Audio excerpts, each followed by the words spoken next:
कहानी की शुरुआत होती है आज से हजारों साल पहले, जब इजिप्ट के पिरामिड्स भी नहीं बने थे। उस समय खांडक नाम का एक देश था, जहां के लोग एक राजा के हुक्म पर चलते थे। वह लोग खांडक देश को सदियों से दुनिया का सबसे शक्तिशाली देश बनाना चाहते थे। मगर जब ऑक्टन नाम का राजा गद्दी पर बैठा, तो सब कुछ बदल गया। वह अपनी सेना से लोगों पर अत्याचार करता था और अपने समय का सबसे क्रूर राजा माना जाता था।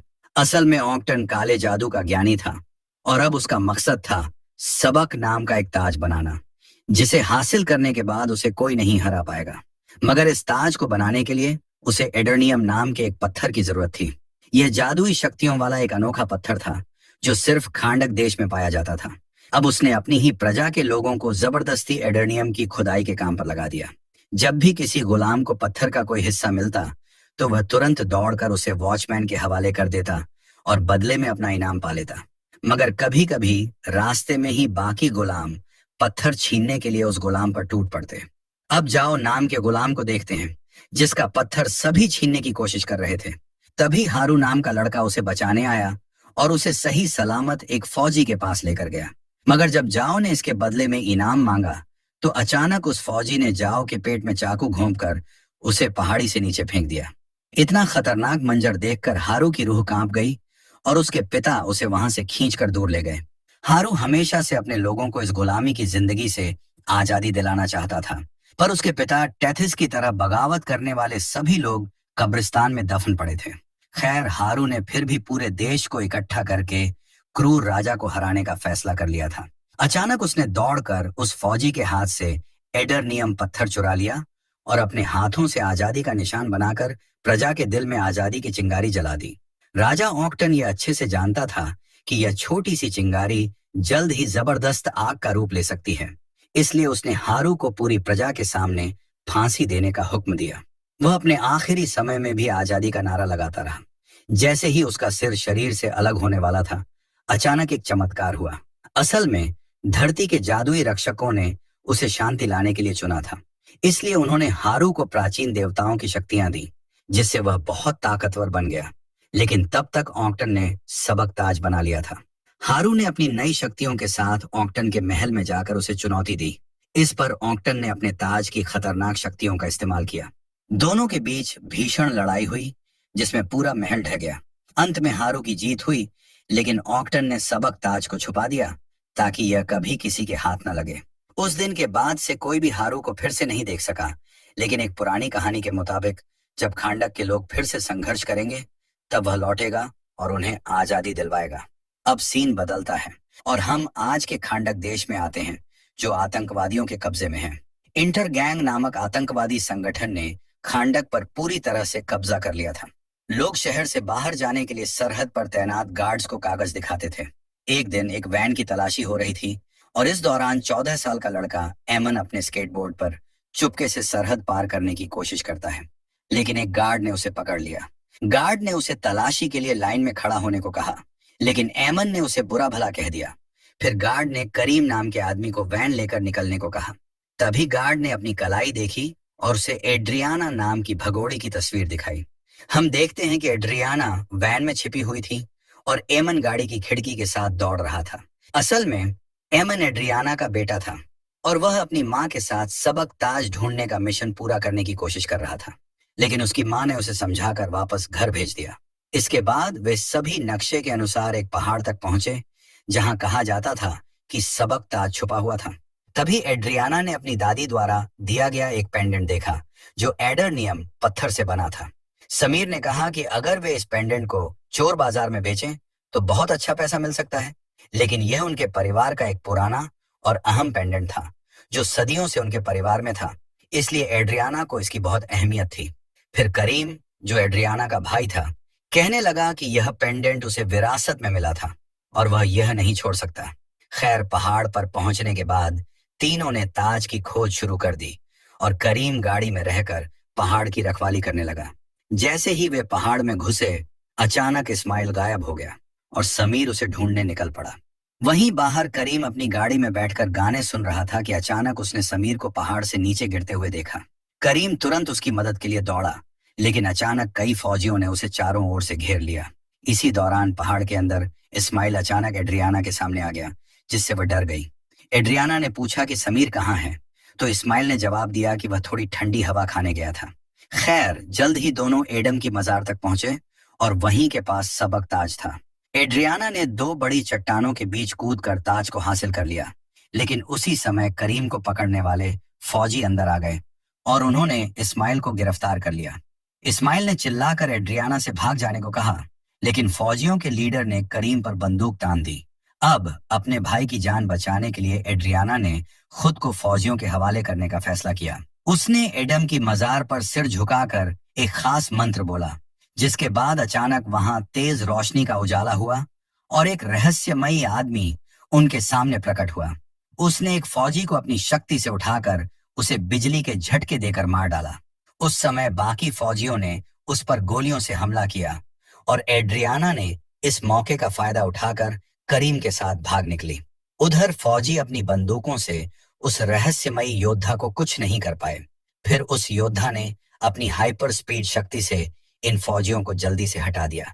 इसी दौरान जब एड्रियाना ताज लेकर जा रही थी, एक बड़ा पत्थर उसके ऊपर गिरने वाला था, लेकिन वक्त पर उस रहस्यमयी योद्धा ने उसकी जान बचा ली। इस योद्धा का नाम था ब्लैक एडम, जो हजारों साल से इस पहाड़ में कैद था। अब इतने सालों बाद जब ब्लैक एडम पहाड़ से बाहर निकला, तो उसका सामना नए दुश्मनों से हुआ। कुछ हेलीकॉप्टर उस पर हमला करने आए थे, लेकिन ब्लैक एडम ने कभी सोचा भी नहीं था कि इंसान अब इतनी तरक्की कर चुके होंगे। वहीं दूसरी तरफ एड्रियाना और करीम अपनी वैन में वापस पहुंचे और जल्दी से वहां से निकल गए। रास्ते में एड्रियाना ने करीम को बताया कि उसने ताज हासिल कर लिया है और उनका मिशन अब पूरा हो गया है।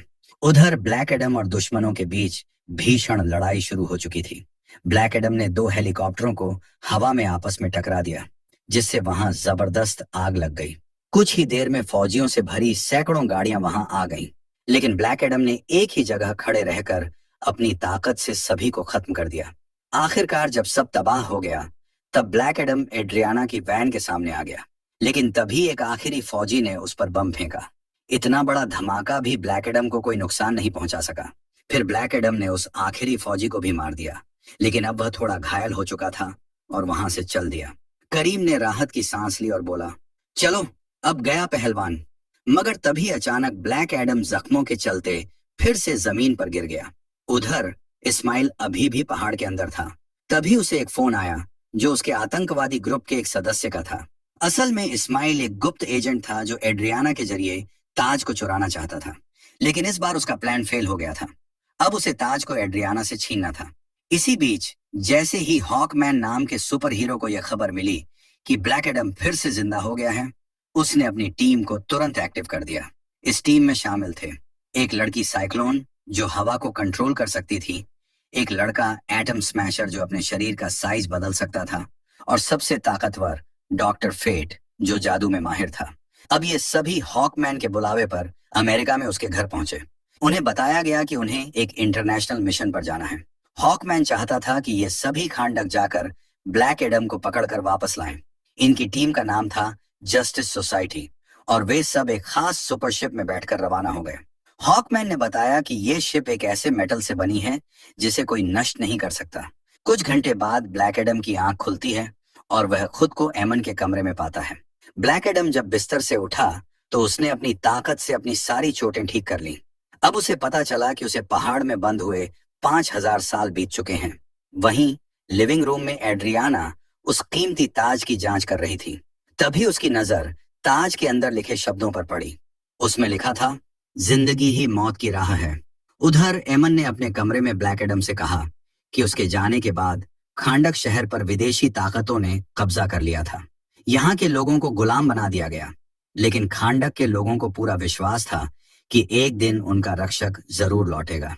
इसलिए उन्होंने उसकी एक मूर्ति भी बनाई थी। मगर यह सब सुनकर ब्लैक एडम ने कहा, मैं कोई हीरो नहीं हूं, और गुस्से में दीवार तोड़ते हुए वहां से चला गया। अब ब्लैक एडम बाहर की दुनिया को देखने निकल पड़ा। उसके पीछे से एमन भी एक गुप्त रास्ते से उसका पीछा करने लगा, ताकि उसकी मां को पता न चले। वहीं दूसरी तरफ जस्टिस सोसाइटी की उड़ने वाली शिप खांडक पहुंचने ही वाली थी। शिप में डॉक्टर फेट ने सभी को प्लान बताया। अगर ब्लैक एडम से सजाम कहलवाया जाए तो उसकी सारी ताकतें चली जाएंगी और उसे पकड़ना आसान हो जाएगा। इधर एमन ने भागते हुए एक फौजी का वॉकी टॉकी चुरा लिया और उसमें से एक मैसेज सबको भेजा, खांडक का चैंपियन वापस लौट आया है। फौजियों ने उसका पीछा किया, लेकिन एमन अपने स्केटबोर्ड से तेजी से भाग निकला।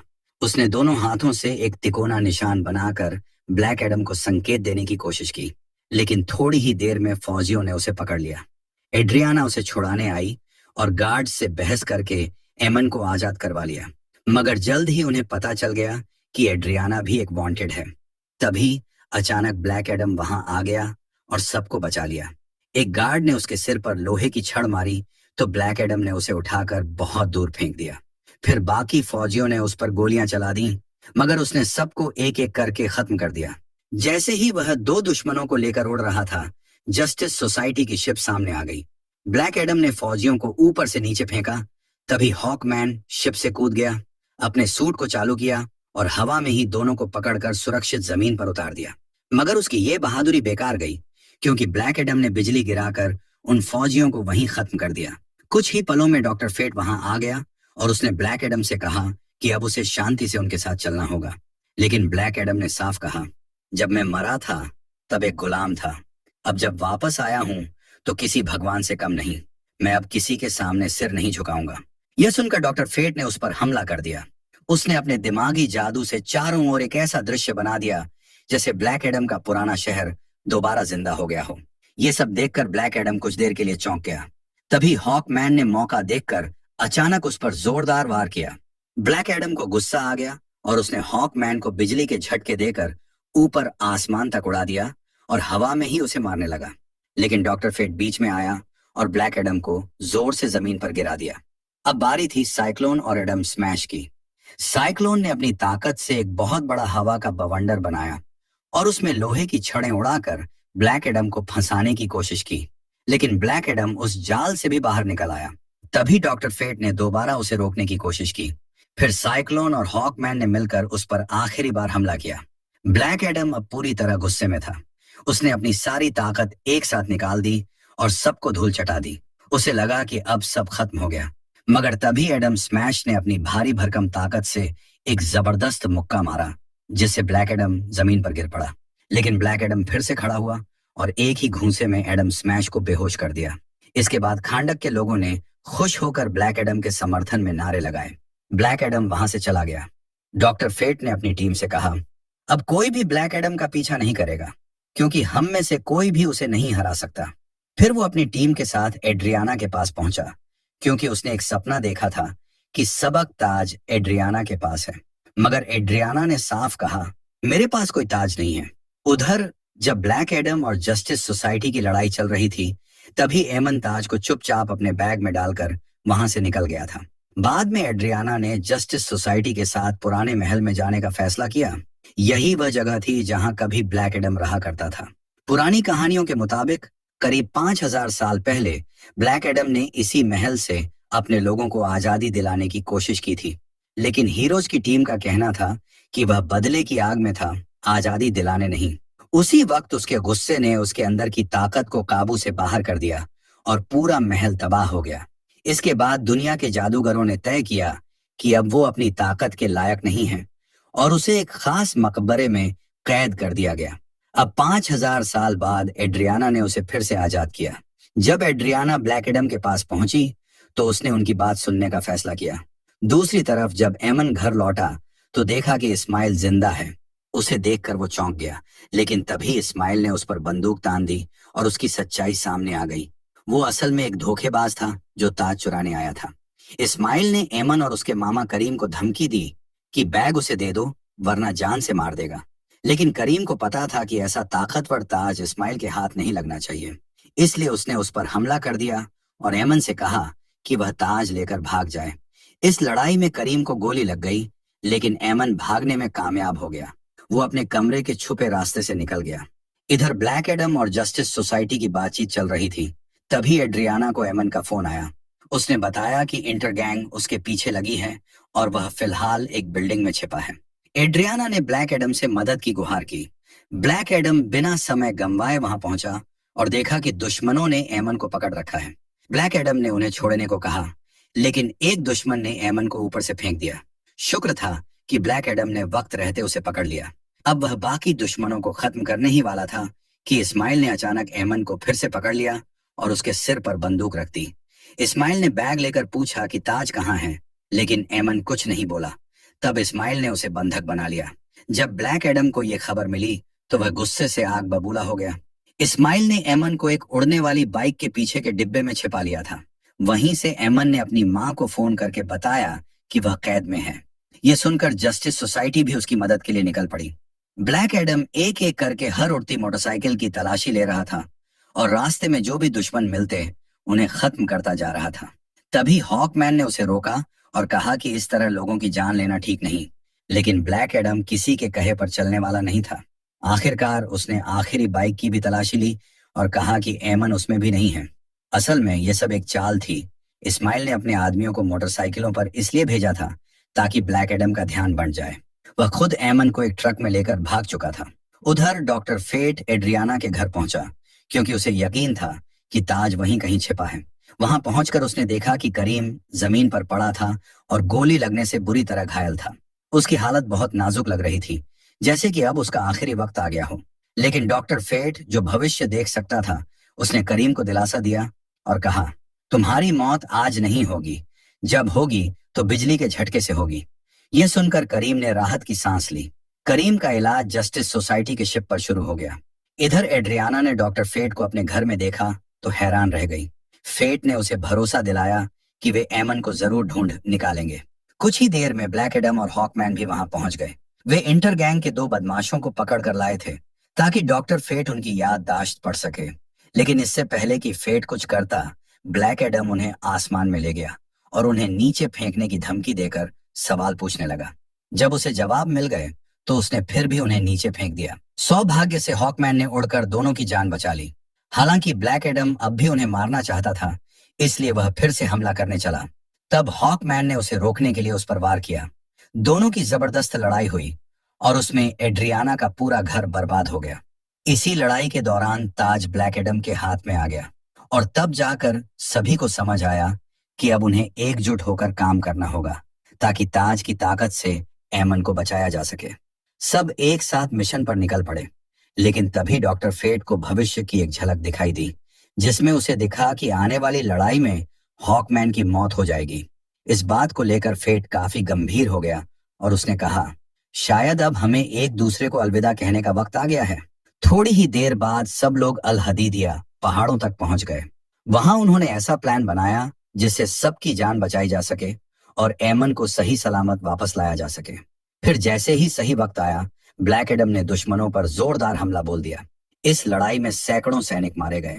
थोड़ी ही देर में उसका सामना इस्माइल से हुआ, लेकिन ब्लैक एडम उस पर हमला नहीं कर सका क्योंकि इस्माइल एक खास जादुई कवच से सुरक्षित था जिसे कोई भी पार नहीं कर सकता था। थोड़ी ही देर में जस्टिस सोसाइटी की टीम भी वहां पहुंच गई। जब एड्रियाना ने देखा कि उसके बेटे एमन के सिर पर बंदूक तानी गई है तो उसने अपने बेटे की जान बचाने के लिए मजबूरी में ताज इस्माइल को दे दिया। अब इस्माइल ने खुद को राजा ऑक्टन का आखिरी वारिस बताया और कहा कि अब वह खांडक का अगला राजा बनेगा। उसने ताज पर लिखा हुआ जादुई मंत्र पढ़ा जिससे उसका सुरक्षा कवच बंद हो गया और उसने एमन को गोली मार दी। लेकिन ब्लैक एडम ने अपनी सुपर स्पीड और ताकत का इस्तेमाल करके एमन को समय रहते बचा लिया। इस घटना से ब्लैक एडम इतना गुस्से में आ गया कि उसकी शक्तियां फिर से काबू के बाहर हो गईं और पूरे पहाड़ को नष्ट कर दिया। सौभाग्य से जस्टिस सोसाइटी की टीम ने अपनी सुरक्षा ढाल से एड्रियाना और एमन को बचा लिया, लेकिन अब एमन को जल्द से जल्द इलाज की जरूरत थी। उधर एडम स्मैशर को इस्माइल का जल चुका शरीर और ताज मिला, जिसे वह शिप में ले आया। वहीं हॉकमैन ब्लैक एडम को ढूंढते हुए महल तक पहुंचा, जहां उसने देखा कि ब्लैक एडम अपने बेटे हारू की मूर्ति के सामने खड़ा है। ब्लैक एडम अतीत को याद कर रहा था। दरअसल जादू के रक्षकों ने हारू को अपनी शक्तियां दी थी ताकि वह खांडक के लोगों को आजादी दिला सके। लेकिन जब हारू लगातार युद्ध जीतने लगा तो राजा डॉन ने उसके माता पिता को पकड़ लिया। हारू ने अपने पिता को बचाने के लिए अपनी सारी शक्तियां उन्हें दे दी। वह नहीं जानता था कि इसके बाद उसकी मौत हो जाएगी। जैसे ही उसने शक्तियां दी, एक तीर चलाया गया जो सीधा उसके दिल में लगा और वह वहीं मारा गया। अपने बेटे की मौत ने ब्लैक एडम को पूरी तरह तोड़ दिया था। उसे एहसास था कि उसका बेटा कभी नहीं चाहता था कि वह अपनी ताकत का गलत इस्तेमाल करे। इसलिए ब्लैक एडम ने तय किया कि वह अब अपनी सारी शक्तियां छोड़ देगा। उसने हॉकमैन को जिम्मेदारी दी कि वह खुद से वादा करे कि अब ब्लैक एडम कभी सजाम नहीं बोलेगा, क्योंकि बिना इस शब्द के वह अपनी शक्तियां दोबारा नहीं पा सकेगा। हॉकमैन ने उसे एक पानी के नीचे बने सीक्रेट लैब में ले जाकर एक वैज्ञानिक एमिलिया हारकोर्ट और उसकी टीम को सौंप दिया। उन्होंने वादा किया कि अब ब्लैक एडम कभी कुछ बोल नहीं पाएगा, यानी वह हमेशा के लिए निष्क्रिय रहेगा। असल में उस लैब में कई और खतरनाक कैदी भी रखे गए थे, लेकिन उसी वक्त शिप में रखी इस्माइल की लाश में कुछ अजीब हलचल शुरू हो गई। उधर डॉक्टर फेट को बार बार एक रहस्यमय झलक दिख रही थी। उसे समझ नहीं आ रहा था कि जब मिशन पूरा हो चुका है तब भी ये अजीब दृश्य क्यों सामने आ रहे हैं। डॉक्टर फेट को चिंता थी कि अगर हॉकमैन मारा गया तो पूरी जस्टिस सोसाइटी टूट सकती है। दूसरी ओर जब इस्माइल को हराया गया तो एड्रियाना को भरोसा नहीं हो रहा था कि सब इतनी जल्दी कैसे खत्म हो गया। तभी उसे ताज पर लिखा एक मंत्र याद आया, जिसका अर्थ था, जिंदगी मौत से शुरू होती है। लेकिन मरने से ठीक पहले इस्माइल ने उल्टा मंत्र बोला था, मौत जिंदगी की शुरुआत है। इस बात से एड्रियाना को शक हुआ। उसने ताज को उल्टा करके देखा और समझ गई कि उल्टा मंत्र पढ़ने से ताज की जादुई शक्ति सच में काम कर सकती है। अब सारी बात साफ हो गई।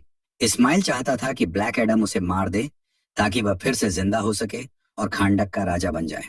और ठीक यही हुआ। जैसे ही मंत्र का असर हुआ, ताज गायब हो गया और गहरे समुद्र से सबाक फिर से जिंदा हो उठा। उसी वक्त हॉकमैन ने उस पर मिसाइल से हमला किया, लेकिन सबाक ने पूरी शिप को ही तबाह कर दिया।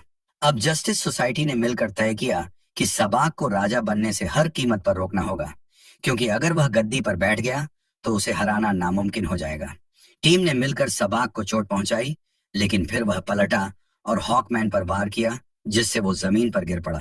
डॉक्टर फेट को तब समझ आ गया कि अब उसकी भविष्यवाणी पूरी होने वाली है। उसने अपने दोस्तों को बचाने के लिए महल के चारों तरफ एक सुरक्षा कवच खड़ा कर दिया और टीम को अंदर जाने से मना कर दिया। अब वो अकेला ही सबाक को रोकने चल पड़ा, क्योंकि वह अपने सबसे अच्छे दोस्त हॉकमैन की जान की कीमत पर यह लड़ाई नहीं हारना चाहता था। इस बार फेट को खुद भी नहीं पता था कि आगे क्या होने वाला है।